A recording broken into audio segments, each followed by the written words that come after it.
आने के लिए उन्होंने अब्राहम से परमेश्वर कहता है तो अपने देश, अपने रिश्तेदार, कुटुंबियों, अपने माता पिता, अपने घर, हर एक चीज को छोड़कर तू यहाँ से चला जा जहां तुझे मैं दिखाऊंगा और मैं तुझसे एक बड़ी जाति बनाऊंगा और तुम्हें मैं आशीष दूंगा। हालेलुया।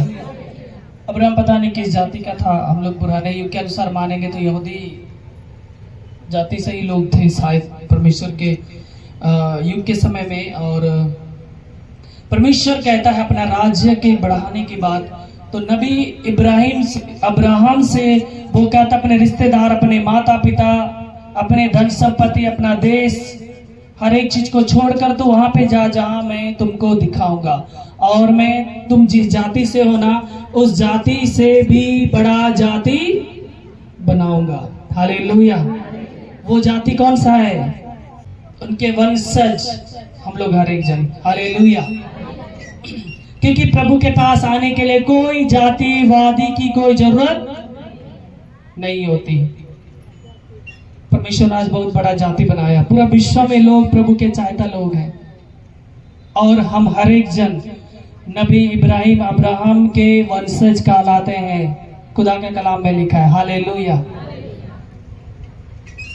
और प्रभु कहता है मैं तुम्हें आशीष दूंगा और तेरा नाम महान करूंगा और तू आशीष का मूल होगा। जो तुझे आशीर्वाद देंगे उन्हें भी मैं आशीर्वाद दूंगा और जो लोग तुझे कोसेंगे, श्राप देंगे, मैं भी उन्हें श्राप दूंगा। हालेलुया। इससे प्रमाणित होता है मसीह लोग, यदि हम परमेश्वर के अनुसार सही रास्तों में चलने वाले लोग हैं, अपने दुश्मनों को माफ करने वाले लोग हैं, फिर भी लोग आज हमें कोस रहे हैं, फिर भी लोग हमें बदुआएं दे रहे हैं, फिर भी लोग हमें प्रभु में रहने के कारण हमें सता रहे हैं, प्रभु कह रहा है मैं उन्हें श्राप दूंगा। हालेलुया। प्रभु कहता मैं उनसे बदला लूंगा।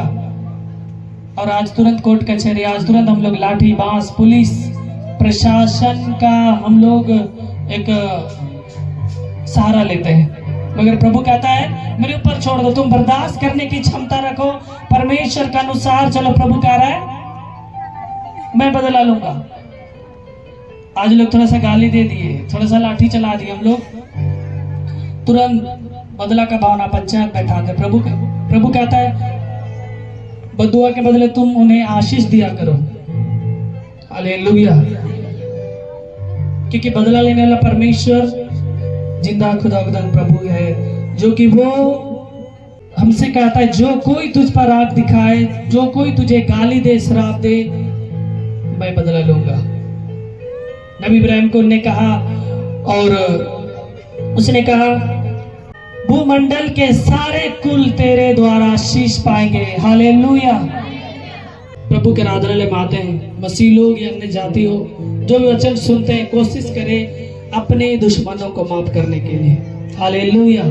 थोड़ा देर के लिए मिलेगा, रिजल्ट नहीं है, मगर परमेश्वर जब रिजल्ट देगा स्पेशल देगा यीशु के नाम में। जितने लोग लंबी ऊंची आमीन बोलते हैं, प्रभु सचमुच आज से ही आपके जो जीवन में जो आपके बड़े बड़े दुश्मन लोग हैं, प्रभु उनको दोस्त के रूप में चेंज करने जा रहा है। हालेलुया। उसी तरह हम गिनती की किताब 23 अध्याय के 11 में पढ़ते हैं, एक बलाक नाम का एक व्यक्ति था जो कि बिलाम नाम के एक बड़े नबी या परमेश्वर के चाहिता या अभिषिक्त आदमी को उन्होंने बहुत सारा पैसा दिया और उन्होंने कुछ इजरायलियों को उन्होंने कहा कि तो उन्हें श्राप दे। समझ रहे हैं?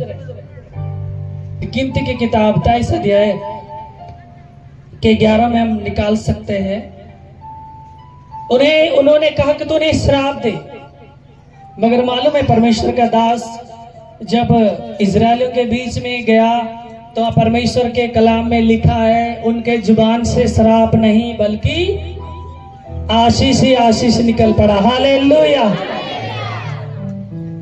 क्योंकि जो लोग प्रभु के बेटे बेटियां बच्चे हैं, जो प्रभु के चाहता हैं, यदि वो चाहकर भी किसी को बदुआ देना चाहे यदि आप सच्चे रास्तों में चल रहे, परमेश्वर के आराधना के अनुसार जी रहे, प्रार्थना में जिंदगी जी रहे, आप यदि धार्मिक जिंदगी में मजबूत है, आप कोशिश भी करेंगे, सरदूत आपके जुबान से बोलने देगा ही नहीं।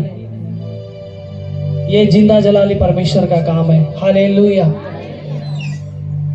मसीह लोग, बहुत से लोग शराब देना बहुत बार कोशिश करते हैं, फिर मन में आता भाई मैं प्रभु के लोग मैं कैसे करूं।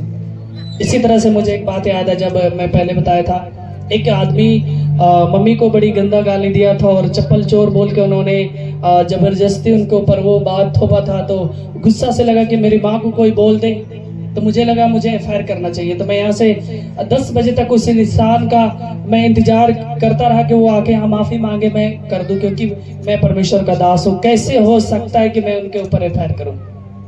गुस्सा तो इतना लगा था कि क्या करूं। फिर मैं भाई लोग को नहीं बताया, नहीं तो ये लोग मार पीट या ये वो बहुत कुछ, इसलिए मैं नहीं बोला, अपने मन में रखा। उसके बाद 10 बजे के बाद मैं कोर्ट की ओर चला, थोड़ा देर के लिए कोलासी में रुका कि भाई अभी भी कोई खबर दे दे कि मैं उसे माफ कर दूं। हालेलुया।